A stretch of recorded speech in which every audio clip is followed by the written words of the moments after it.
Sarah sat in her car in the Henderson Industries parking garage for nearly 20 minutes, trying to process what had just happened. Her hands trembled slightly as she gripped the steering wheel, the humiliation still fresh and burning in her chest. She had been so confident walking into that building, so prepared and hopeful. Now she felt like a fool. The worst part wasn't even the rejection. It was the way she had been treated. The receptionist's dismissive attitude, the threat of security, the public embarrassment in front of other professionals. Sarah had never experienced anything like it. In her previous job interviews, even when she didn't get the position, she had always been treated with basic respect and courtesy. She pulled out her phone and scrolled through her emails again, finding the interview confirmation. Everything was there in black and white. Henderson Industries, Margaret Chen, Human Resources Director, Senior Financial Analyst position, today's date, 10 a.m. She even had the building address and floor number. There was no mistake on her part. Finally, Sarah started her car and drove home to her small apartment. The contrast between the luxurious Henderson building and her modest one-bedroom place felt even starker after the morning's events. She had been living paycheck to paycheck even when she was employed, and the past 3 months had forced her to make painful choices about which bills to pay first. Her apartment was tidy but sparse. The furniture was a mix of hand-me-downs from her parents and budget finds from thrift stores. Her laptop sat on a small kitchen table that doubled as her desk, surrounded by printed copies of her resume and research about Henderson Industries. All of that preparation now seemed pointless. Sarah changed out of her interview suit and into comfortable clothes, then made herself a cup of coffee with the last of her good beans. She had been saving them for a celebration after landing the job. Instead, she found herself drinking them to comfort herself after a devastating rejection. As she sat on her small couch, Sarah's mind kept returning to the man she had seen in the elevator.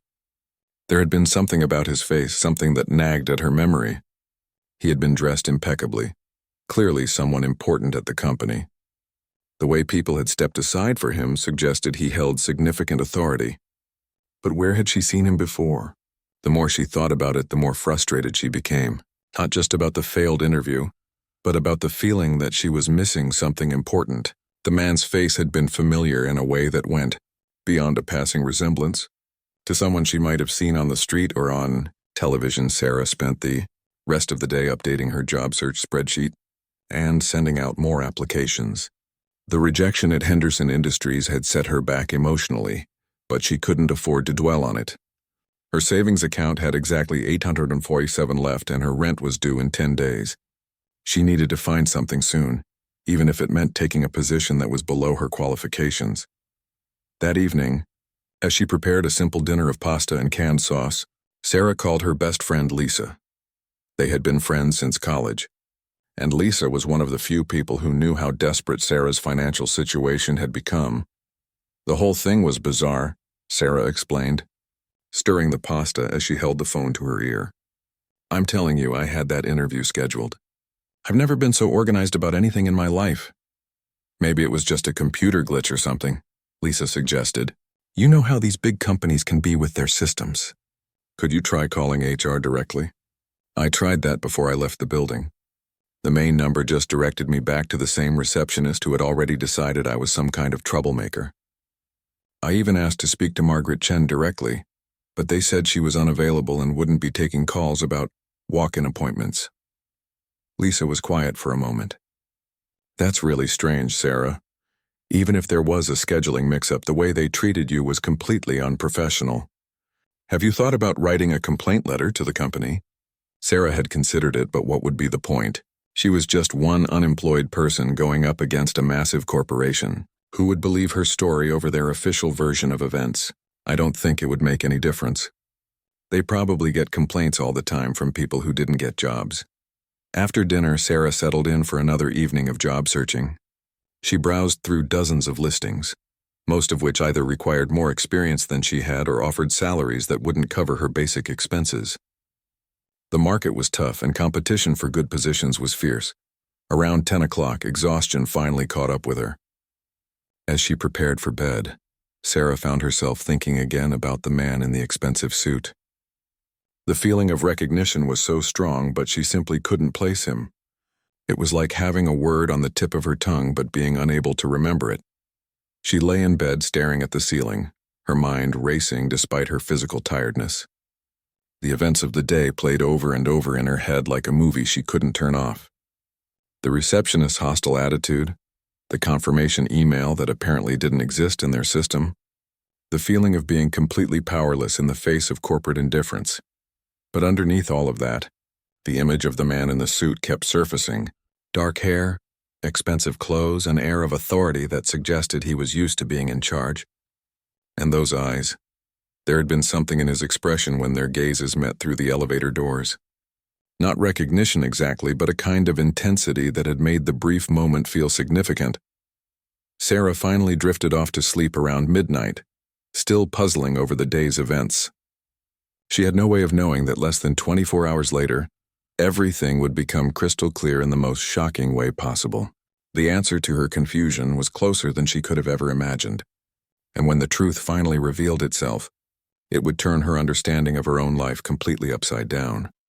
Her dreams that night were filled with marble floors and elevator doors, expensive suits and hostile receptionists, and through it all, the face of a man she almost recognized, watching her with eyes that seemed to hold secrets she was desperate to understand.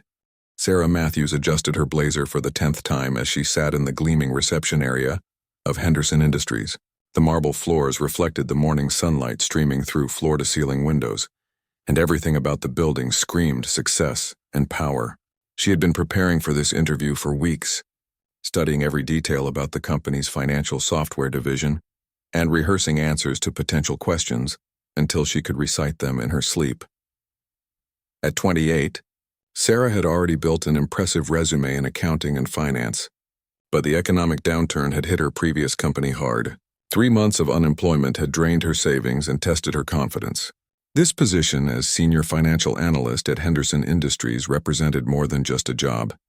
It was her chance to rebuild her career at one of the most prestigious companies in the city. The receptionist, a polished woman with perfectly styled hair, barely looked up when Sarah approached the desk earlier. "You can wait over there," she had said with a dismissive wave toward the leather chairs. Sarah had noticed the woman's eyes quickly scanning her outfit, a navy blue suit from a discount store that Sarah had carefully pressed the night before. It wasn't designer, but it was professional and clean. Now 30 minutes past her scheduled appointment time, Sarah was beginning to worry. She had arrived 15 minutes early, as she always did. But no one had called her name or acknowledged her presence since that initial interaction. Other people had come and gone, some in expensive suits carrying leather briefcases, others in casual attire who seemed to know exactly where they were going. Sarah pulled out her phone to double-check the interview details.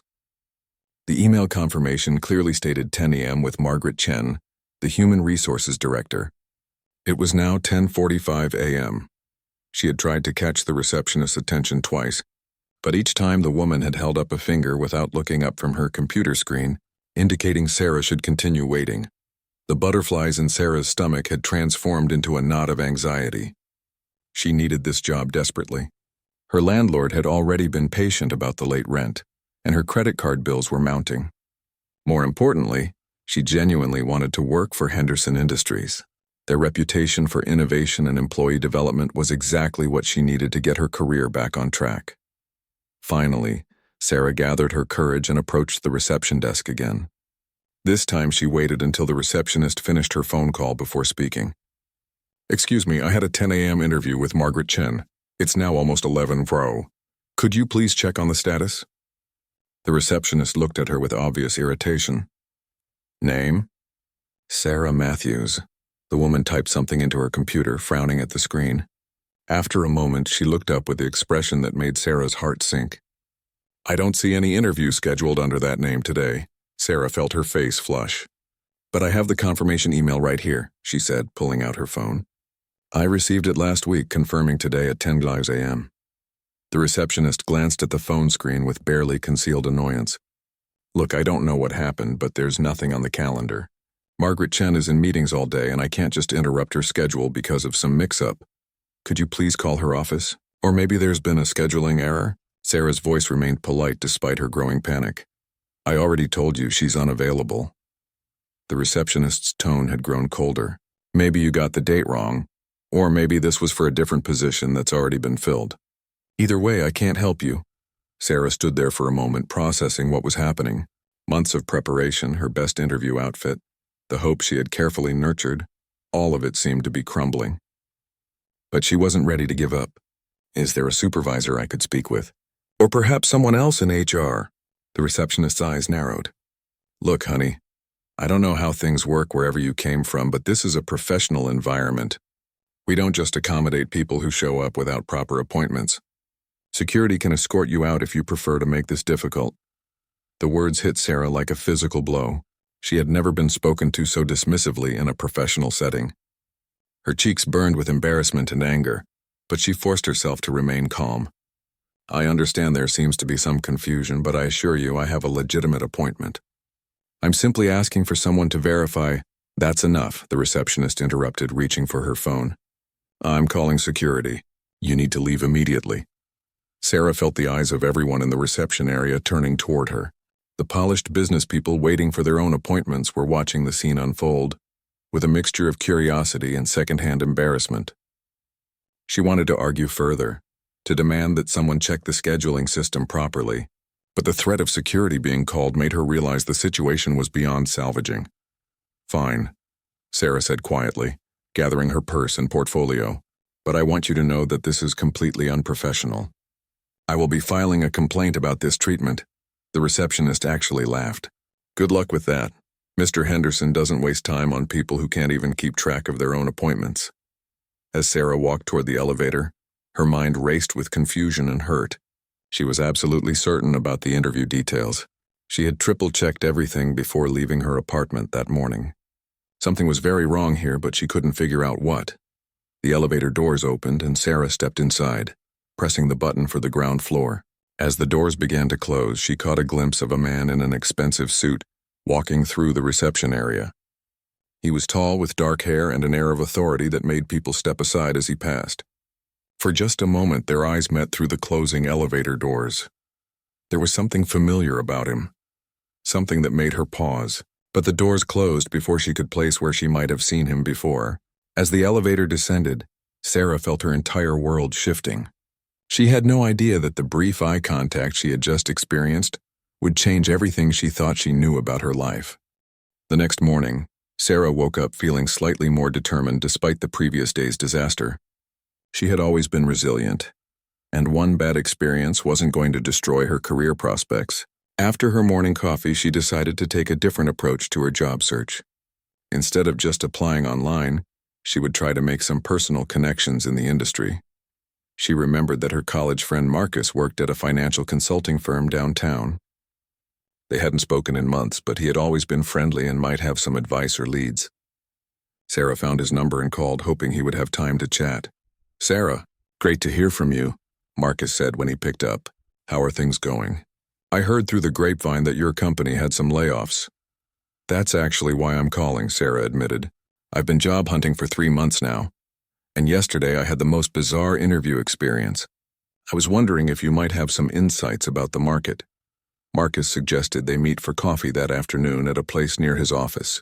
Sarah was grateful for any chance to get out of her apartment and talk to someone who understood the professional world she was trying to navigate. The coffee shop was busy with the lunch crowd when Sarah arrived. She spotted Marcus at a corner table, looking successful in his tailored shirt and expensive watch. They had been good friends in college, but their paths had diverged significantly since graduation. While Sarah had focused on building her skills and gaining experience, Marcus had been more focused on networking and climbing the corporate ladder. "So tell me about this bizarre interview," Marcus said after they had caught up on basic life updates. Sarah recounted the entire Henderson Industries experience, watching Marcus's expression grow more puzzled as she spoke. When she finished, he shook his head in disbelief. "That's incredibly unprofessional," he said. "Henderson Industries usually has a reputation for treating candidates well, even if they don't get hired. The receptionist's behavior alone should be grounds for a complaint." "That's what my friend Lisa said too. But honestly, what's the point? It's my word against theirs, and they're a huge company." Marcus was quiet for a moment, stirring his coffee thoughtfully. "You know, I actually know someone who works there." "Well, I know someone who knows someone. The financial world in this city is smaller than you think. Let me make a few calls and see if I can find out what really happened. Sarah felt a spark of hope. You would do that? Of course. What happened to you was wrong, and companies shouldn't be able to treat people that way without consequences. Besides, if there really was a scheduling mix-up, maybe we can figure out how to get you a legitimate shot at the position. They talked for another hour about the job market and potential opportunities. Marcus promised to reach out to his contacts and get back to her within a few days. As they prepared to leave, Sarah felt better than she had since the interview disaster. That evening, Sarah decided to do some more research about Henderson Industries. She had studied the company extensively before her interview, but now she was looking for different information. She wanted to understand the corporate culture and maybe find some clues about what had gone wrong. The company's website was impressive, filled with glossy photos of smiling employees and testimonials about their positive work environment. She browsed through the leadership team photos, reading brief biographies of the executives. The CEO was listed as James Henderson, presumably the same Mr. Henderson the receptionist had mentioned. His photo showed a distinguished man in his 60s with silver hair and a confident smile. Sarah continued scrolling through the executive team profiles, looking for Margaret Chen and anyone else who might be involved in the hiring process. She found Margaret's photo and biography, a professional-looking woman in her 40s with extensive HR experience. Nothing in her background suggested she would be the type to simply skip scheduled interviews. As Sarah continued browsing the website, she clicked on a section about recent company news and achievements. There were photos from corporate events, charity fundraisers, and industry conferences. She scrolled through them absently, not really looking for anything specific. Then she stopped. In a photo from a recent charity gala, she spotted a familiar face.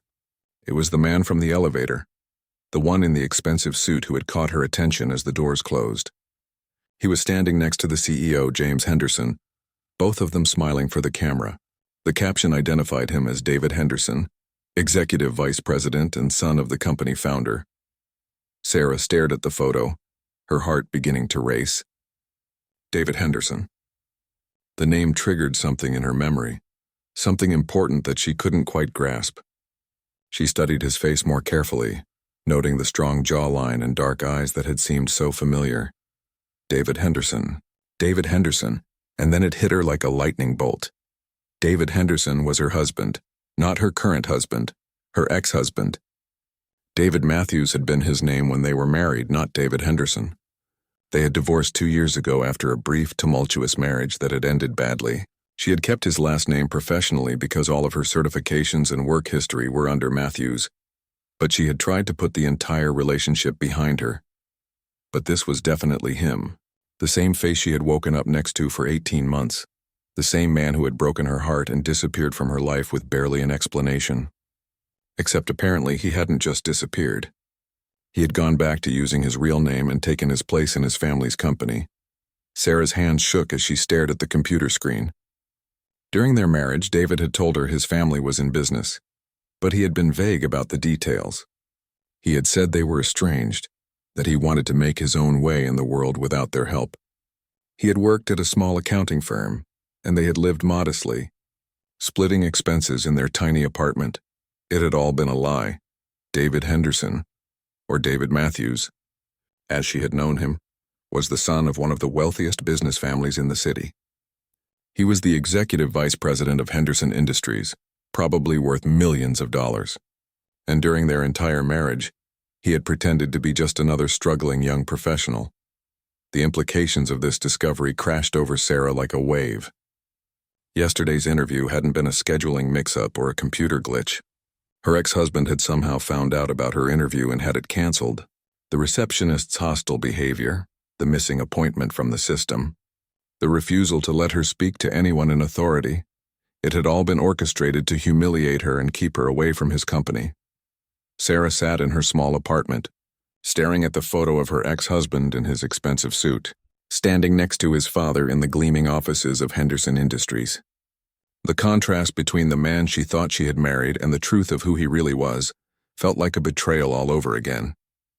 But this time it was even worse because now she understood that he had the power to destroy her career prospects and had chosen to use it. Sarah spent the entire night pacing around her apartment, her mind reeling from the discovery. Every detail of her marriage to David now took on a completely different meaning. She remembered how he had always been secretive about his family, claiming they had cut him off financially when he chose to pursue accounting instead of joining the family business. She had admired what she thought was his independence and integrity. Now she realized it had all been an elaborate deception. David had never been estranged from his wealthy family. He had simply been playing some kind of game, perhaps rebelling temporarily or testing whether someone could love him for who he was, rather than his family's money. But instead of being honest with her about his background, he had built their entire relationship on a foundation of lies. The more Sarah thought about it, the angrier she became. Not just about the lies during their marriage, but about what had happened yesterday. David had to have known she was scheduled for an interview at his company. He had to have personally intervened to have it canceled and to ensure she was treated badly. The receptionist's behavior, the missing appointment, the threat of security, none of that had been random or accidental. By morning, Sarah had made a decision. She wasn't going to let David destroy her career prospects without a fight. She had every right to pursue job opportunities, and his personal feelings about their failed marriage had no place in the professional world. If he thought he could intimidate her into backing down, he was about to learn how wrong he was. Sarah dressed carefully in her best business attire and drove back to Henderson Industries. This time she wasn't going as a hopeful job candidate. She was going to confront David directly and demand an explanation for what had happened. She had legal rights as a job applicant, and what he had done was probably grounds for a discrimination lawsuit. The building looked just as imposing as it had the day before, but Sarah felt different approaching it. Instead of nerves and hope, she felt determination and righteous anger. She walked through the lobby with purpose, ignoring the same receptionist who had treated her so badly. "Excuse me?" the receptionist called out as Sarah headed toward the elevators. "You can't just go up there without an appointment." Sarah turned around, her expression calm but steely. "I'm here to see David Henderson. Tell him Sarah Matthews needs to speak with him immediately." The receptionist's face showed recognition of the name from yesterday's incident, and her expression grew hostile again. "I already told you yesterday that you can't just show up here without—" "Call him," Sarah interrupted firmly. "Tell him exactly what I said. Sarah Matthews is here to see him. I guarantee you he'll want to know." Something in Sarah's tone must have convinced the receptionist that this wasn't the same uncertain woman from yesterday. She picked up the phone with obvious reluctance and dialed an extension. "Mr. Henderson, there's a Sarah Matthews here who says she needs to speak with you immediately." There was a pause, and the receptionist's expression changed from hostility to confusion. "Yes, sir. I'll send her right up." The receptionist hung up and looked at Sarah with newfound wariness. 32nd floor, executive offices. He'll meet you at the elevator." Sarah rode the elevator up, her heart pounding but her resolve unwavering. When the doors opened, David was standing there waiting for her. He looked exactly as he had through the closing elevator doors yesterday, except now his expression showed surprise, concern, and something that might have been guilt. "Sarah," he said quietly, "I didn't expect to see you here." "I'm sure you didn't," Sarah replied coolly. "We need to talk. Now." David glanced around the busy office area, clearly aware that their conversation could be overheard by his employees. "My office," he said, gesturing down a hallway lined with glass-walled conference rooms and executive offices. His office was enormous, with floor-to-ceiling windows offering a panoramic view of the city. The furniture was expensive and tasteful, and Sarah noticed several awards and photos on his desk, including one of him with his father at what appeared to be a company celebration. Everything about the space screamed wealth and success, a far cry from the modest apartment they had shared during their marriage. David closed the door and turned to face her. For a moment they just looked at each other, 2 years of history and hurt hanging between them. He looked older, more polished, but his eyes held the same intensity she remembered. "You look good," he said finally. "Don't," Sarah said sharply. "Don't pretend this is some kind of friendly reunion. You know exactly why I'm here." David moved to his desk but didn't sit down. "The interview yesterday. I heard there was some kind of mix-up." "Mix-up?" Sarah's voice rose slightly before she controlled it. "You canceled my interview, David. You had your receptionist treat me like garbage and threatened to call security on me." What I want to know is why. David was quiet for a long moment, his jaw tightening. You're right, he said finally. I did cancel it. When I saw your name on the interview schedule, I made a decision. What gave you the right to make that decision? We're divorced, David. Our personal history has nothing to do with my professional qualifications. It's not that simple, Sarah. This is my family's company. I have a responsibility to what? To sabotage your ex-wife's career? To abuse your power to settle personal scores? Sarah felt her anger building again. I was qualified for that position. I had every right to interview for it. David ran a hand through his hair, a gesture Sarah remembered from their marriage whenever he was stressed or caught in a difficult situation. You're right. You were qualified. That wasn't the issue. Then what was the issue? David looked out the window for a moment before meeting her eyes again. The issue was me. I couldn't handle the idea of you working here, of seeing you every day, of having to pretend that we were just colleagues with no history. Sarah stared at him in disbelief. So you destroyed my chance at a job I desperately needed because it would be awkward for you? Do you have any idea what my life has been like since I lost my job? Do you know that I'm 3 months behind on rent and living on credit cards? Something shifted in David's expression, and Sarah saw a flicker of the man she had once thought she loved. Sarah, I didn't know you were struggling. If I had known, you would have what? Actually, don't answer that. The David I married probably would have helped. But the David I married apparently never existed, did he? Sarah's voice was bitter. Was anything about our marriage real? Or was I just some kind of experiment for you? A way to see how the other half lives? David's face flushed. It wasn't like that. My feelings for you were real. Our marriage was real. Our marriage was built on lies, Sarah shot back. You let me believe you were struggling financially just like I was. You let me pay for groceries and worry about bills while you had access to millions of dollars. How is that real? Because I wanted to know that you loved me for who I was, not for my family's money. I wanted something genuine in my life, something that wasn't about wealth or status or business connections. Sarah felt tears prick her eyes, but she refused to let them fall. And when you decided you were done with your little experiment in authenticity, you just walked away. No explanation, no real conversation about what was wrong, just divorce papers and a forwarding address. David looked stricken. I handled that badly. I know I did. But Sarah, you have to understand. I don't have to understand anything, Sarah interrupted. What I understand is that you used your power yesterday to humiliate me and interfere with my career. And that's going to stop right now. David stared at Sarah for a long moment, his expression cycling through guilt, regret, and something else she couldn't quite identify. The silence in his office stretched between them, filled with 2 years of unresolved pain and anger. You're right, he said finally. What I did was wrong. It was an abuse of power and it was unfair to you professionally. He moved to his chair but remained standing. I can't undo yesterday, but I can try to make it right. Sarah crossed her arms, her stance defensive. How exactly do you plan to do that? I'll arrange for you to have a proper interview with Margaret Chen. I'll make sure the position is still available and I'll stay completely out of the hiring process. You'll be evaluated purely on your qualifications. And what guarantee do I have that you won't interfere again if I get the job? That you won't make my life miserable if I'm working in the same building as you? David sat down heavily in his chair, suddenly looking exhausted. Because despite everything that happened between us, I'm not a vindictive person, Sarah. I made a mistake yesterday, a big one. But I won't compound it by making your work life difficult. Sarah studied his face, trying to determine if he was being honest. The David she had married had been capable of kindness and integrity, even if he had also been capable of deception.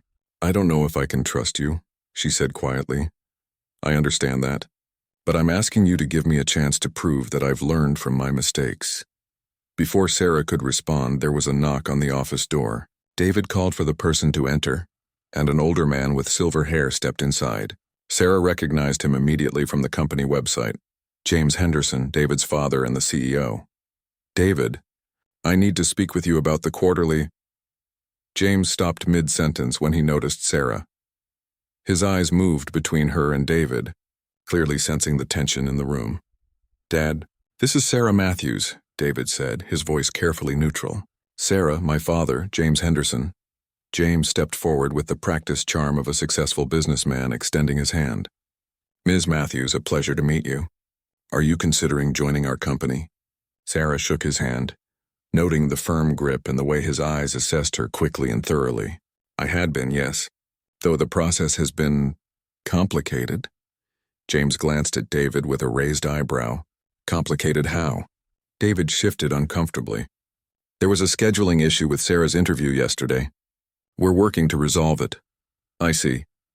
James's expression suggested he suspected there was more to the story.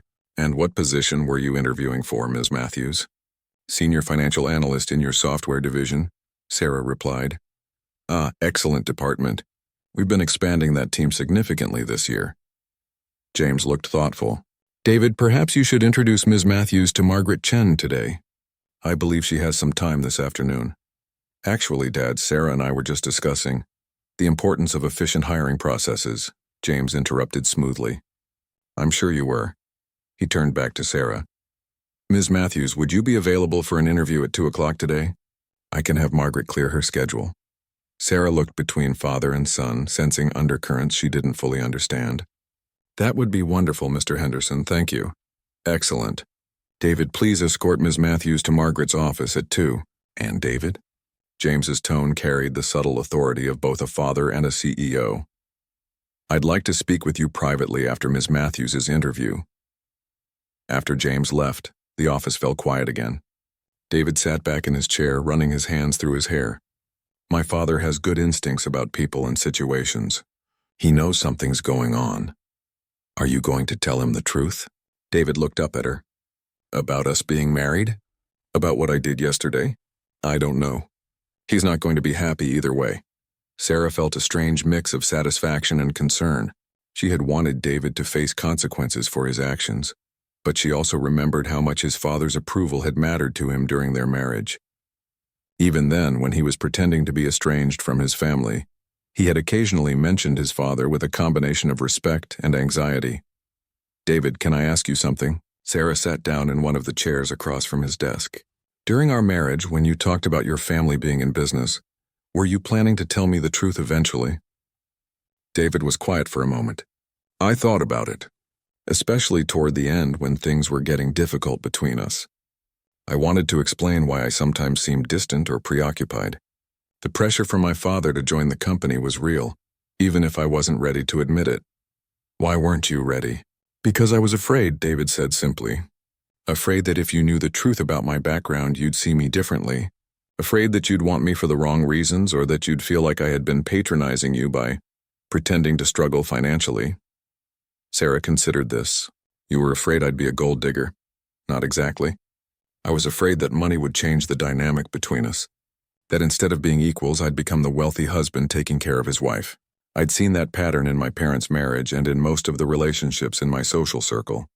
So instead, you let me struggle and worry about money while you watched, knowing you could solve all our problems with a phone call to your trust fund manager. David winced. When you put it like that, it sounds terrible. It was terrible, David. Not just the deception, but the lack of trust it represented. You never gave me the chance to prove that I could handle the truth about your background. You're right. And by the time I realized how wrong I was, too much damage had been done to our relationship. I didn't know how to fix it, so I took the coward's way out.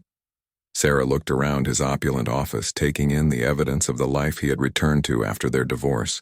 And now you're the executive vice president of Henderson Industries, living the life you were always meant to live. I'm successful professionally, David said carefully.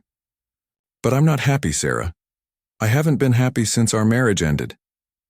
Sarah felt a familiar tug of sympathy for him, the same emotional response that had drawn her to him initially. But she pushed it away. That's not my problem to solve anymore, David. We're divorced. We've both moved on, have we? David's question was quiet but direct. Before Sarah could answer, his phone buzzed with an appointment reminder. It was almost 2 o'clock, time for her interview with Margaret Chen. The conversation would have to wait, but Sarah could see in David's eyes that he considered it far from over. Margaret Chen turned out to be everything the hostile receptionist was not. Professional, warm, and genuinely interested in Sarah's qualifications. The interview took place in a comfortable conference room, and Margaret apologized immediately for the confusion the previous day. I'm not sure what happened with our scheduling system, Margaret said as they settled in with coffee, but I'm glad we could arrange this meeting today. Your resume is impressive, and we're excited to learn more about your experience. Sarah had wondered if David might have briefed Margaret about their personal history, but the HR director's demeanor suggested she knew nothing about the connection. The interview proceeded naturally, with Margaret asking thoughtful questions about Sarah's background in financial analysis and her experience with the software systems Henderson Industries used. For 45 minutes, Sarah was able to focus entirely on her professional qualifications. She discussed her achievements at her previous company, her ideas for improving financial reporting processes, and her understanding of the challenges facing the software industry. It felt wonderful to be treated as a serious candidate rather than an unwelcome intruder. I have to say, Sarah, you're exactly the kind of analyst we've been looking for, Margaret said as the interview wound down. Your experience with both traditional accounting and modern financial software gives you a unique perspective. Thank you. I'm very interested in the position and excited about the possibility of contributing to Henderson Industries' continued growth. Margaret smiled. I'll need to complete the reference checks and go through our standard process, but I expect you'll hear from us within a week. I'm optimistic about moving forward. They shook hands and Sarah left the conference room feeling genuinely hopeful for the first time in months. Whatever David's motivations for arranging the interview, Margaret Chen had evaluated her fairly and seemed impressed with her qualifications.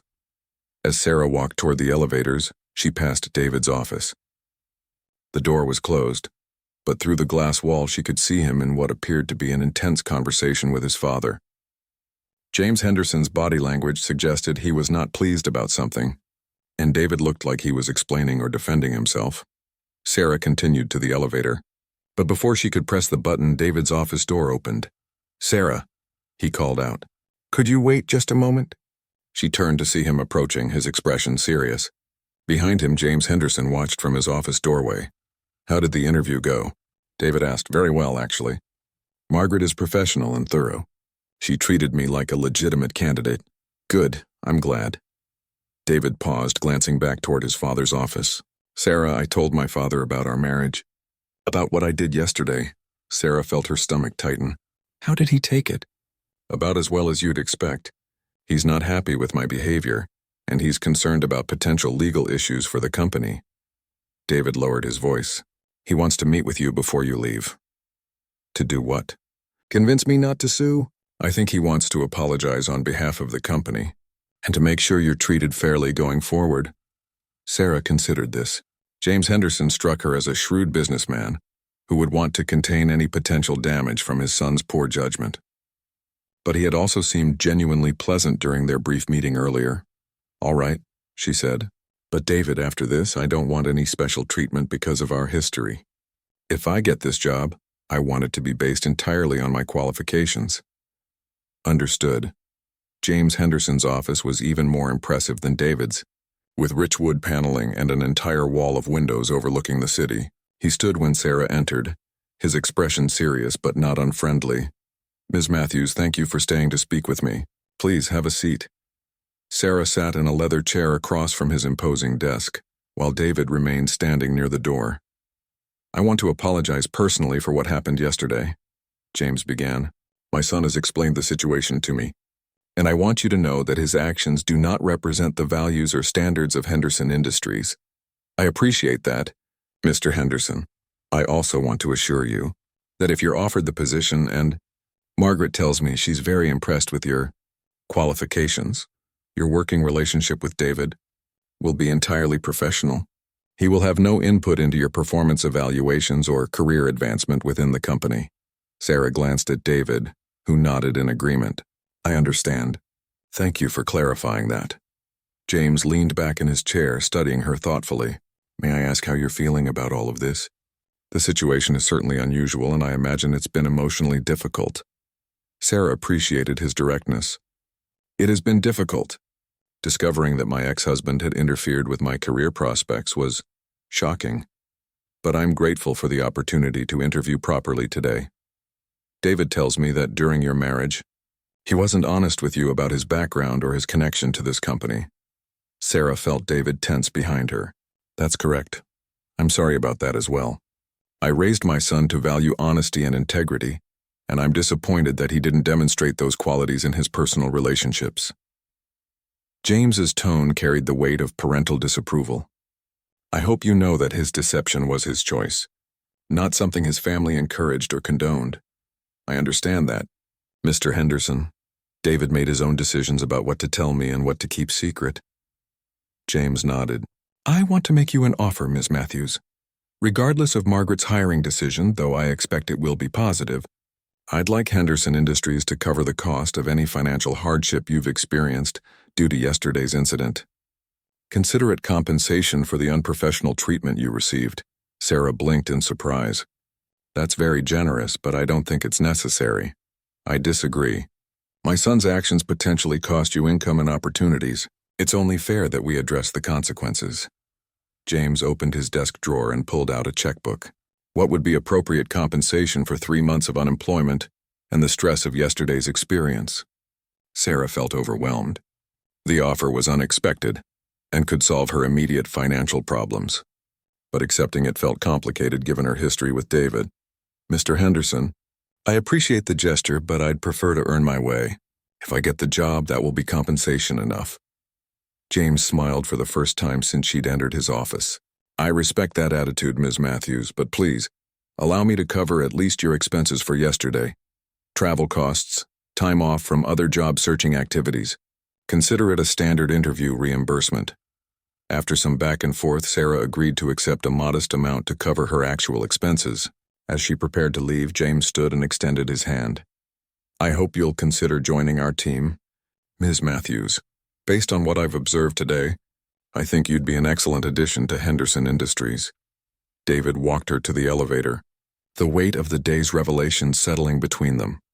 Sarah, he said as they waited for the elevator to arrive, I know I don't have the right to ask this, but would you be willing to have dinner with me sometime? Not as an employer and employee, but as two people who once meant something to each other and who need to finish some conversations. Sarah looked at him, really looked at him, for the first time since discovering his true identity. She saw the successful executive he had become, but also traces of the man she had fallen in love with years ago. If I get this job, David, we'll need to maintain professional boundaries. You understand that, right? Of course. And if we do have dinner, it won't be about getting back together. Too much has happened for that. I understand. I just think we both deserve some closure, some honest conversation about what went wrong and what we've learned from it. The elevator arrived and Sarah stepped inside. As the doors began to close, she made her decision. Call me next week, she said, after the job situation is resolved one way or another. David nodded, relief visible on his face. Thank you, Sarah, for giving me a chance to make things right.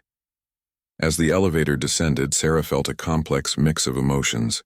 She was hopeful about the job, grateful for the professional respect she had been shown, and surprisingly curious about the possibility of gaining some closure with David. The day had started with the humiliating memory of yesterday's rejection, but it was ending with the possibility of new beginnings. 3 days later, Margaret Chen called to offer her the position. Sarah accepted immediately, knowing that whatever challenges lay ahead, she was ready to face them. Her new life at Henderson Industries would be built on honesty, professional excellence, and the hard-won knowledge that she was strong enough to succeed on her own terms, regardless of who her ex-husband turned out to be.